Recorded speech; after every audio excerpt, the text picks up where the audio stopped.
Friends, तो आज हम लोग पढ़ेंगे इनलाइन फंक्शन के बारे में। पिछले वीडियो में हम लोगों ने देखा था कि फंक्शन हम लोग क्यों बनाते हैं। तो उसमें हमारा एक मेन जो ऑब्जेक्टिव था वो था हमारा मेमोरी का यूटिलाइजेशन या मेमोरी को बचाना। यहाँ हम लोगों ने पढ़ा था कि मेमोरी तो हम लोग बचा लेते हैं, बट फंक्शन एक टाइम कंज्यूमिंग प्रोसेस हो जाती है। आपका फंक्शन जितनी बार आपका फंक्शन कॉल होगा उतना ही टाइम आपका बढ़ेगा। मेमोरी बचेगी लेकिन टाइम आपका बढ़ जाएगा।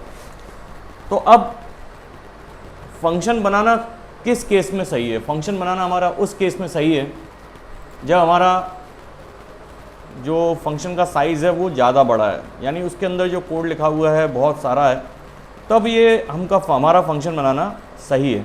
लेकिन अगर फंक्शन हमारा छोटा है तो मेमोरी कम बचेगी लेकिन टाइम हमारा ज़्यादा लग जाएगा। अब इसका सॉल्यूशन क्या है? तो इसका सॉल्यूशन हमारा है इनलाइन फंक्शन। अब इस इनलाइन फंक्शन को हम लोग समझेंगे सिर्फ 2 स्लाइड्स के माध्यम से, उसके बाद हम लोग आगे बढ़ेंगे। तो इनलाइन फंक्शन है क्या? इनलाइन फंक्शन क्या है? किसी फंक्शन को डिक्लेयर करते समय अगर हम इनलाइन लिख दें तो उसको हम लोग कहते हैं इनलाइन फंक्शन। अब ये इनलाइन फंक्शन करता क्या है? ये इनलाइन फंक्शन जहाँ से उस फंक्शन को कॉल किया हुआ, कंपाइलर उस जगह से उस फंक्शन का कोड एक लाइन में एक्सपेंड कर देगा। यानी कि उस फंक्शन को, वो फंक्शन तो रहने दे, फंक्शन तो रहेगा बट वो चलेगा एक बिना फंक्शन, नॉन फंक्शन की तरह। यानी कि उसके अंदर का जो कोड है उसको एक्सपेंड कर देगा।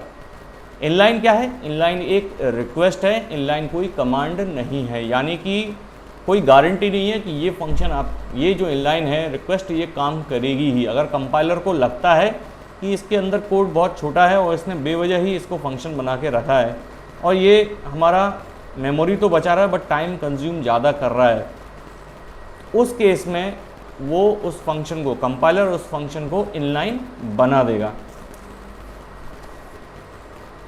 तो कंपाइलर पहले चेक करेगा कि फंक्शन के अंदर क्या क्या है। फंक्शन में मान लीजिए लूप है, स्विच है, गो टू है, या फंक्शन में रिकर्सन है, फंक्शन में अगर स्टैटिक वेरिएबल है, इन सभी के लिए वो चेक करेगा और फिर वो डिसाइड करेगा कि इसे इनलाइन बनाना चाहिए या नहीं बनाना चाहिए। इनलाइन फंक्शन बनाने का फ़ायदा हमारा क्या है? इसका वो है, देख लीजिए एडवांटेजेस हम लोग पढ़ लेते हैं पहले। ये आपको स्पीड अप कर देता है जैसे कि मैंने आपको बताया, और दूसरा आपका ओवरहेड जो रिटर्न कॉल है फंक्शन का वो बचा लेता है। तो हम देखेंगे इनलाइन फंक्शन दिखाई कैसे देता है, किस तरीके से इसे बनाते हैं। यहाँ एक कोड आपको दिखाई दे रहा होगा सामने, ये हमारा इनलाइन फंक्शन का एक प्रोग्राम है। एक प्रोग्राम के थ्रू बताया गया है कि इनलाइन फंक्शन किस तरीके से काम करता है। यहाँ हम लोगों ने हेडर फाइल लिख दी है। उसके बाद यहाँ देखिए इनलाइन, यहाँ मैंने एक फंक्शन बनाया है इंट में मैक्सिमम नंबर। ये फंक्शन 2 वैल्यूज़ को एक्सेप्ट करता है, इंट एक्स और इंट वाई, 2 इंटीजर वैल्यू को लेता है। यहाँ हमने रिटर्न वैल्यूज रिटर्न में डाल दिया है। इस स्टेटमेंट को अगर आपको नहीं समझ में आ रहा है तो बता देता हूँ। इसका मतलब है x ग्रेटर देन y, ये पहले चेक करेगा x अगर y से ज़्यादा है तो इफ़, तो ये क्या करेगा? x को रिटर्न कर देगा, नहीं तो y को रिटर्न कर देगा। इसके कहने का मतलब ये है। तो यहाँ हमने एक फंक्शन बनाया है इंट मैक्स नम। अगर मैं इसे इनलाइन नहीं रहने दूँ, इसको इनलाइन को हटा दूँ, तो एक जो फंक्शन है इसके अंदर एक ही आर्गूमेंट है।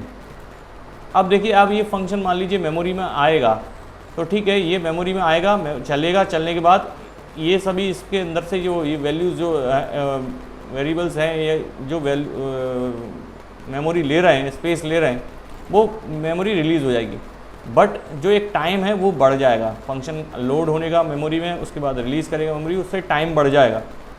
लेकिन दूसरा, इसके अंदर एक ही लाइन का कोड लिखा हुआ है। तो हमको लगता है कि इसे इनलाइन अगर हम बना दें तो हम ये एक रिक्वेस्ट कंपाइलर को देंगे। उससे अगर कंपाइलर को लगा कि ये इसके अंदर बहुत कम कोड लिखा हुआ है तो उसको वो इस फंक्शन को एक ही लाइन में एक्सपेंड कर देगा, फंक्शन की तरह नहीं चलाएगा। ठीक है, तो ये हमारा था इनलाइन फंक्शन।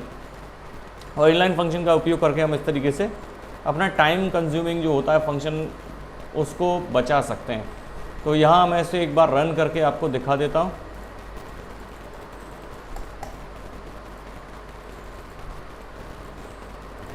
इसे मैं कंपाइल करता हूँ। देखिए, कंपाइल जब होता है तो आप, उसके बाद मैं इसे बिल्ड करता हूँ।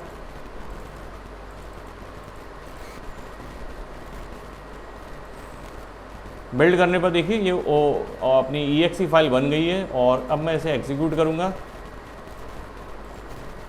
तो ये देखिए ये हमारा आउटपुट आ गया है।